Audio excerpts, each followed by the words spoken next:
Satish, why didn't you come to school today?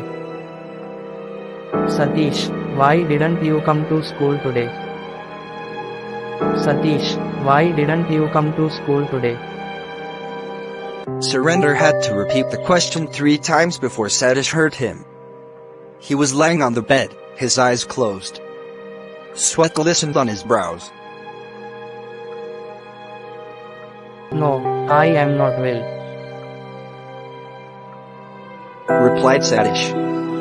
Of late, he had been down with something or the other. Why, what's the matter with you, Satish?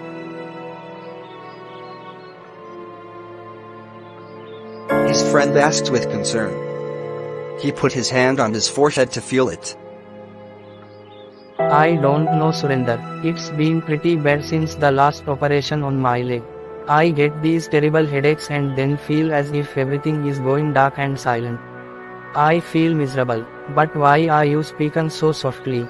I can barely hear you. Surrender gave him a strange look. He had certainly not been speaking softly. Has he lost his hearing? Wondered Surrender.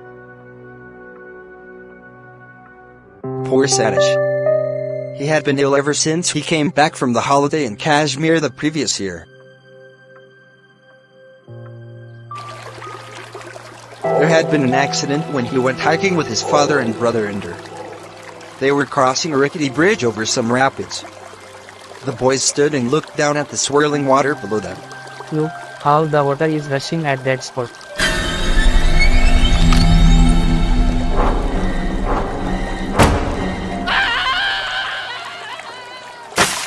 Satish pointed out to his brother.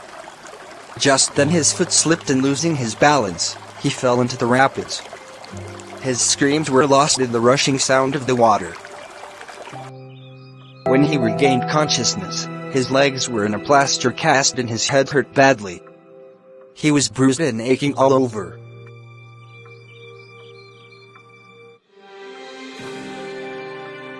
Though his legs healed, they remained weak, requiring several operations on them. Worse, he suffered frequently from bouts of fever and infections, especially of the ear. Seeing that Satish was in pain, Surrender now got up to go. Will you come to school tomorrow? Surrender asked. Satish shook his head. A slow tear trickled down his cheek after Surrender left. It felt as if some huge weight was pressing upon his head, making everything seem far away and silent. He felt helpless and upset at being confined to bed as he was. The silence was the worst. Everything seemed like scenes from some pantomime show. He wanted to scream to break the silence, but didn't. For the 8-year-old boy, this was terrible. The doctors didn't know the cause, except that it was caused by medicines given to treat his legs. Due to his frequent absence and his hearing problem, the school he was attending till then informed his father, Mr. Avtar Narain, that they couldn't keep Satish. We will have to look for a new school. Satish shook his head saying, No. He didn't want to go to a school where he couldn't talk to the other children, where everyone would make fun of his deafness. Beta, you have to go to school and learn. What will you do in life if you don't get education, eh?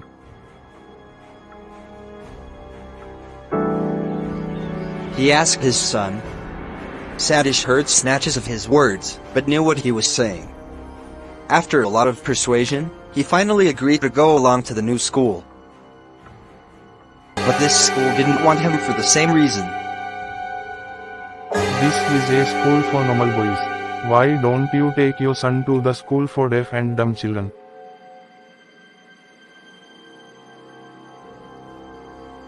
asked the headmaster of the school, bluntly.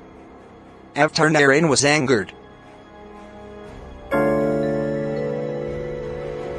My son is not dumb, sir. His hearing is a little bad. He is under treatment and will soon be fine. He argued, but in vain. Other schools had the same to say. In despair, father and son returned home.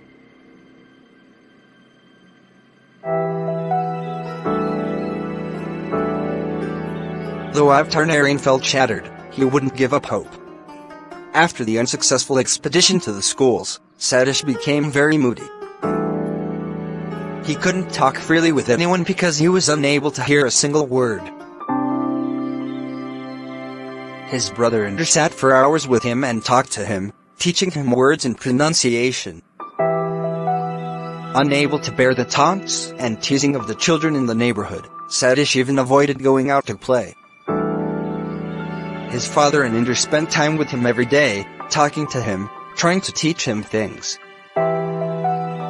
If you want to get on in life, you have to read a lot. You can learn a great deal of things just by reading.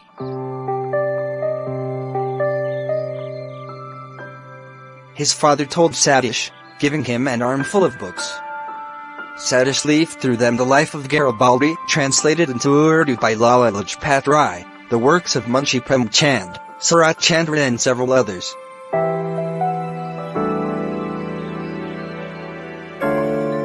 It was as if a whole world opened out for him. Satish became a voracious reader. The books, however, were all serious works meant for older children and sometimes even for adults. They made him feel depressed and left a deep impression upon his sensitive mind. He came to know of another world through them, a world of suffering and anguish. He brooded long and hard about why there was so much suffering in the world, while his own world looked comfortable in comparison.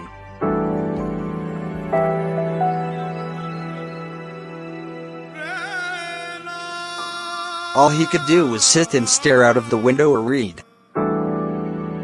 He felt lonely and full of despair at his plight.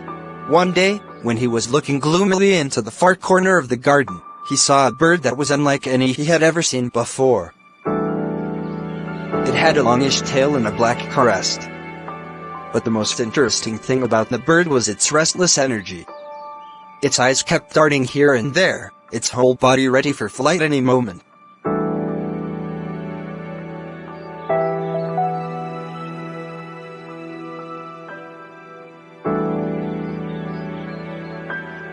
For a long time he stared at the beautiful bird. When it flew away after a glance in his direction, Satish jumped down from his bed and took out his notebook and pencil. He sketched the bird from memory with a few deft strokes. He liked the picture and set it against the stack of books on his bedside table. He had discovered another pastime which he could indulge in, sitting on his bed. He began filling pages and pages with doodles. His strokes varied with his moods, angry, soothing and humorous. He had always been good at Urdu calligraphy, and so, sketching came naturally to him. However, his father was not amused. He took away all the notebooks he had drawn on. This is an idle pastime. You would do better to read and get some knowledge.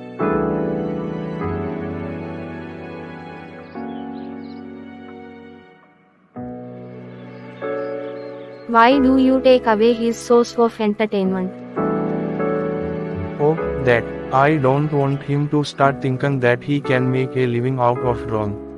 Artists make a pittance and live in poverty. It is no career for a bright boy. He has to study if he has to make something out of his life. Besides, his hearing may return any time. When it does, he must be prepared to go back to school, mustn't he? It has been more than 3 years since he became ill. How do you possibly think that he can recover his hearing? Asked his mother. She felt hopeless about her son's condition. But Satish's father wasn't about to lose hope. Why decide that he is going to remain deaf all his life? We must always be optimistic about his chances of recovering. Several visits to the doctors followed, with nothing improving for Satish. He remained in his silent world, the only solace for him being painting. He managed to paint and draw in spite of his father's opposition. One day, when he was busy mixing the colors on his palette, he became aware of his father standing at the door. He looked up to find him staring at the painting intently. Satish reddened, but continued with his mixing. Slowly his father came into the room and sat next to his son.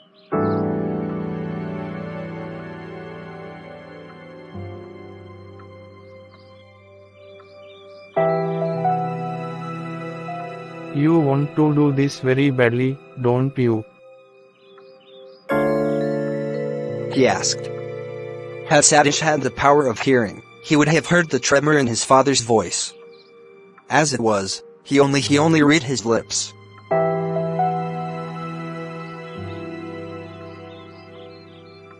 He didn't reply. Avtar Narain put his hand on Satish's shoulder. Satish was unable to believe that his father was not angry with him for painting. Moments later, his father left the room. When he returned a couple of hours later, his arms were full of paints, brushes of all shapes and sizes and several rolls of drawing sheets. He carefully set them down on Satish's table.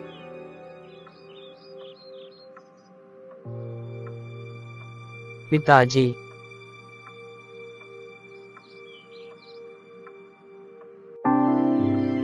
Began Satish slowly. His father nodded his head, a smile breaking at the corners of his mouth. His eyes remained sad, though. They are for you, Satish. I will find out the best school of arts for you. You will learn arts and make your life in your chosen field. Satish's eyes filled with tears, and he did an uncharacteristic thing. He hugged his father tightly, his heart full of love for his stern father who had at last accepted that his destiny lay in canvas and paint.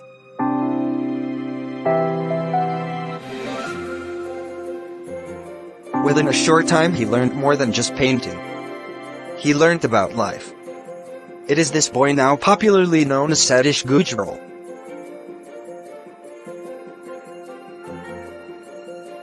Satish Gujral is among the foremost artists of India.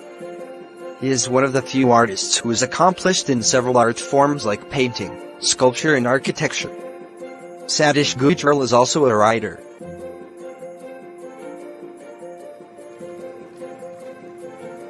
Exhibitions of his works have been held all over the world and displayed at prestigious museums like the Museum of Modern Art, New York, the Hiroshima Collection, Washington, and the National Gallery of Modern Art, New Delhi.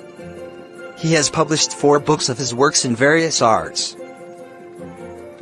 He was awarded the Order of the Crown for the Best Architectural Design of the 20th Century for his design of the Belgian Embassy in New Delhi.